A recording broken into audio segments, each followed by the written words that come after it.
Olá, seja muito bem-vindo ao Café Virtual. Que Deus ministre no seu e no meu coração.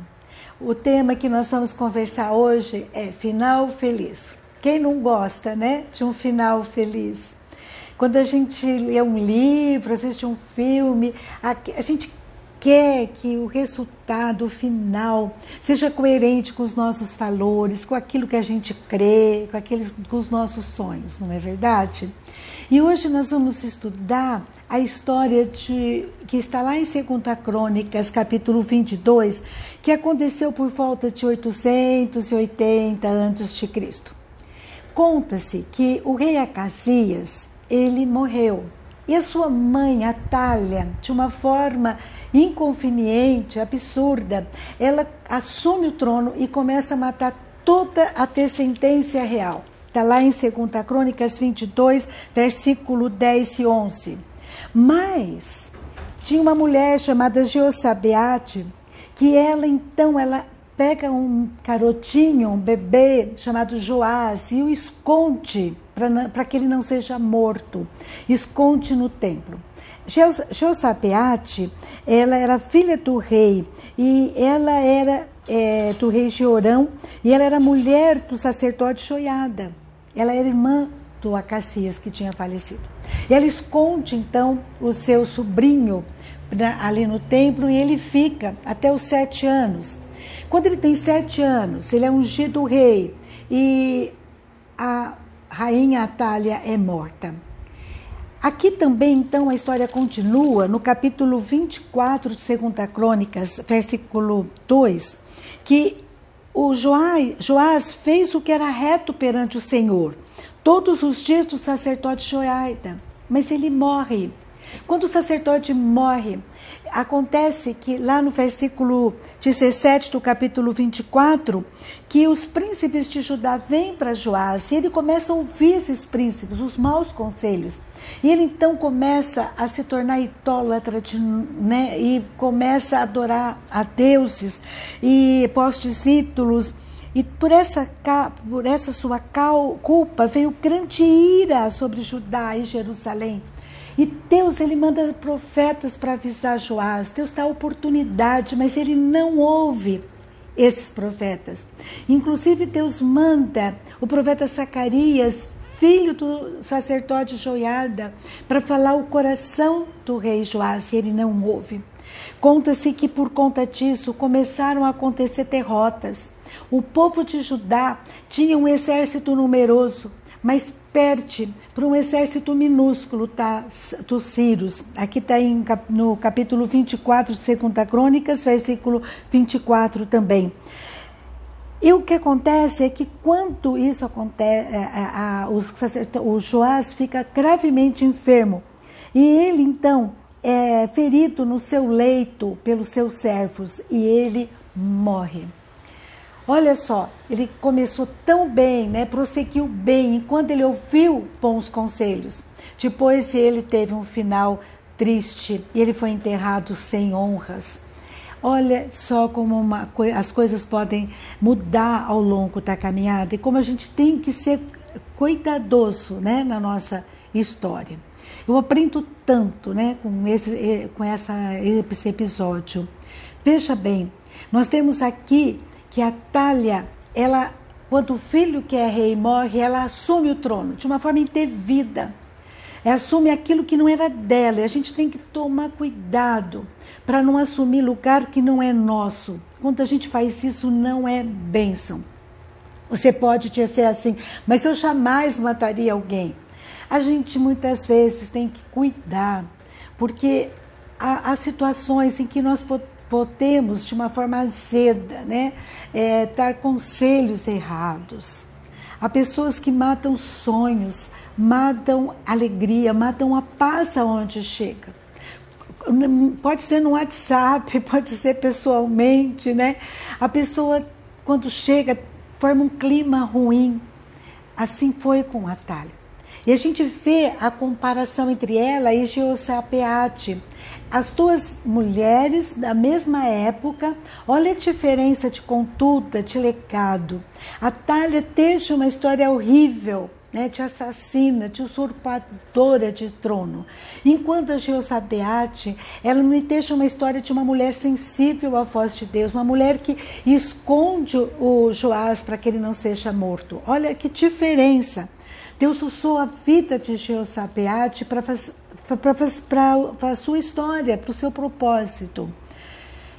Ai, que Deus nos ajude a sermos sensíveis à voz dele, a realmente estarmos prontos para sermos instrumentos dele, para fazer uma nova história.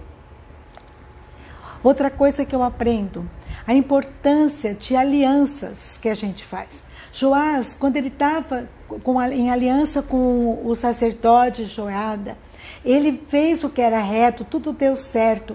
Daí quando ele ouviu maus conselhos, ele se deu mal. Como a gente precisa, né? Ouvir conselhos é bom. Né? Lá em Provérbios 11:14 fala que a multidão de conselheiros traz segurança. Mas nós temos que ter sabedoria na escolha dos conselhos. A gente tem que filtrar esses conselhos, conferir à luz da palavra de Deus. E sermos cautelosos na escolha dos nossos líderes. Porque os líderes, eles fazem grande diferença na nossa história. Eles podem ser bênção ou podem ser maldição. Os maus conselhos, uma má liderança pode trazer problemas, conflitos e até a morte. E respinga em todo mundo, né, que está por perto. E no caso de líderes, em todo o povo. Como nós precisamos ser cuidadosos, né? Porque um bom líder pode trazer prosperidade, alegria, porque a gente tem que filtrar essa liderança à luz da palavra de Deus. Em 2 Crônicas também, a gente vê no capítulo 24 que Deus, ele dá oportunidade. Dá oportunidade para a gente melhorar e que a gente possa ter o coração aberto, né, para estar sempre melhorando na presença de Deus, fazendo a vontade dele, agradando a ele, porque a gente pode piorar. Eu estava ouvindo uma moça e ela disse assim: Regina, minha mãe era tão dócil, era tão amável, era minha conselheira, só que hoje ela está azeda. Ela está difícil de conviver. E eu fiquei pensando, eu quero ficar uma velhinha agradável, alegre, doce, leve. Você também quer isso? Não quero ficar uma velha rabugenta, não. Que a gente possa melhorar, porque se não cuidarmos, a gente pode piorar. Eu não sei como você está hoje, se você está disposta a aprender sempre a palavra de Deus, a praticá-la em todo o tempo. Se você está com disposição de melhorar, porque tem muita gente hoje vivendo do passado. Ah, no passado eu fiz, eu aconteci, eu experimentei, mas e hoje? A vida com Deus, ela é diária. Que hoje Deus faça no teu coração uma obra, faça diferença, continue agindo, que você continue experimentando da presença de Deus, que o teu coração arda de vontade de estar cada dia mais na presença dEle, fazendo a vontade dEle, cumprindo o projeto que Ele tem para você. Que a gente não retroceda, que a gente persevere, que a gente busque o Senhor, tenha sempre sintonia na presença do Senhor. Seja buscando em oração, na palavra. Hoje, por exemplo, que bom que você está aqui. É porque você quer ouvir a palavra. Que bom que essa vontade, essa sede permaneça no meu e no seu coração. Que a gente tenha vontade de estar melhorando cada dia mais. Se tem alguma coisa que a gente precisa mudar, se Deus estiver trabalhando na sua vida, é alguma coisa que você está piorando, que você não fazia antes, algum azedume que você está conservando, tira, né? Que até que você tomou uma posição de melhorar e não piorar. Joás, até que dele foi terrível, né? Foi funesto, ele piorou. Ele foi atrás de maus conselhos. Que a gente hoje possa melhorar. Falar, eu vou tomar uma posição, eu vou parar de fazer algumas coisas, eu vou mudar, vou melhorar a qualidade do uso do meu tempo, né? Que a gente possa acordar e buscar um novo relacionamento com Deus, uma nova aliança com Ele. Amém? Lá em Salmos 92, versículo 12, diz assim: o justo florescerá como a palmeira, crescerá como cedro no Líbano, plantados na casa do Senhor, florescerão nos atos de nosso Deus. Na velhice darão ainda frutos, serão cheios de seiva e de verdor, para anunciar que o Senhor é reto, Ele é a minha rocha e nele não há justiça.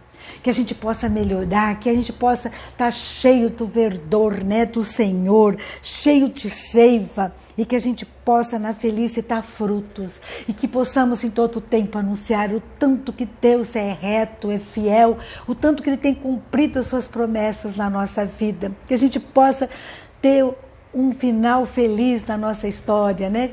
A partir de agora, até que eu vou tomar uma posição e eu vou anunciar, e eu vou falar do amor de Deus, e quando eu chegar nos lugares, que eu leve doçura, leve leveza, leve um ardor de amor pela palavra de Deus, e que eu possa anunciar o tanto que Ele tem sido bom para nós. Isso é uma palavra de fé, uma palavra de esperança, que vai trazer alegria, paz para quem ouve. Amém? Que aconteça isso na minha e na sua vida, que a gente possa ser instrumento de Deus na mão dele, assim como foi Jeozabeate, fazendo realmente diferença na nossa geração. Ai, que palavra mais linda que Deus tem para nós, né, nessa história. Quantos aprendizados. Que Ele continue falando ao teu coração, ministrando com seu poder e graça. Um grande abraço para você e a sua casa, e até a próxima, se Deus quiser.